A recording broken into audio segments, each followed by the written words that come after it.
Welcome to Andy Bozeman Stories. I'm Andy. In today's story, we're going to be talking about plumbing, but there's a goose in it. So I give you Goosed Plumbing. Way out in the country, how many people does it take to go to the bathroom? Okay, on Hup 2 hike, you do a down and out towards the feed bin, curl right and head for the pig trough. I'll fade back, then sneak towards the outhouse, where I'll stop and use the bathroom. Then we'll run the play again, so you can go.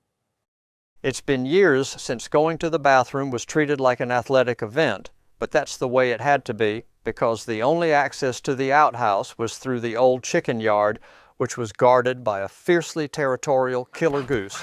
Out of necessity, going to the bathroom at an uncle's farm was a family affair. Someone had to distract the goose so somebody else could go to the outhouse. Nighttime was the worst. The blasted beast never slept. It didn't matter that it was pitch dark because the goose had the yard memorized and could move fast in any direction. Nobody wanted to go at night, but if it had to be, it was best not to go alone. That's why the diversion plays were invented. If the goose could be distracted, the chicken yard could be safely crossed. Then the little one-seat shack could be entered and used, but the diversion had to be repeated for a safe, unpecked return. This procedure was required for every person who had to go night or day. A visiting cousin didn't believe in the family's theory of safety in numbers. Certain he could handle one little bird, he took an evening trip across the chicken yard for what would later become the legend of Cousin Bob's midnight run for the privy. Wearing blue and white striped bedclothes, Cousin Bob entered the chicken yard, closed the gate, and disappeared into the night. It was too dark to see anything, but the noises told the story.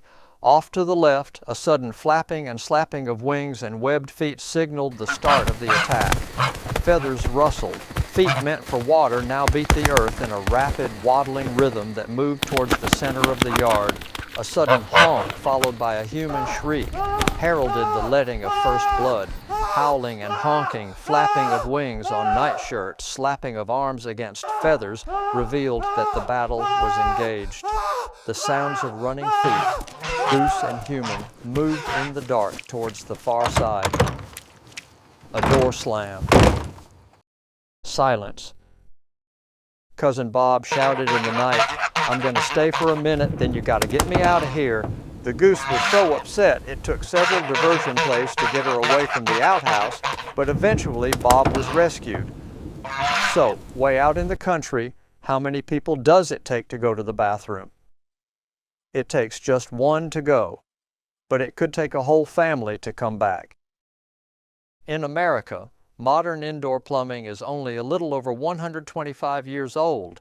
A European invention called the trap meant that mankind could hear a new sound, gurgling water leaving the house. There's a trap for every plumbing fixture. If you have indoor plumbing, you have many traps. One is under the kitchen sink. Most people think it's there to catch wedding rings that slip off in the soapy dishwater. Actually, the trap fills with water and keeps sewer gas from entering the house. Modern civilization owes its very nature to the trap. It wouldn't be practical to have shopping malls or huge sporting events or even super churches where lots of people need water-based facilities. In honor of the trap, which led to the development of the indoor outhouse, I hereby establish the Andy Bozeman Zodiac and proclaim this year to be the Year of the Toilet. I call on everyone who has indoor plumbing to join me in this ritual. Write down the following poem and print it out. Frame it and hang it above the toilet of your choice. Every time you jiggle the handle, recite the poem and be thankful. Without the trap, we could still be subjected to a daily dose of outhouse aroma and maybe a thrilling chase through a chicken yard. Imagine that at a shopping mall. I don't miss the outhouse aroma, but I do long for the youthful days when I could outrun a goose. Now get a pen and paper. Birthday Potty by Andy Bozeman. Happy birthday, little pot. You're a thing I'm glad I've got. Let's skip the lovey-dovey mush, 'cause I just like you for your flush.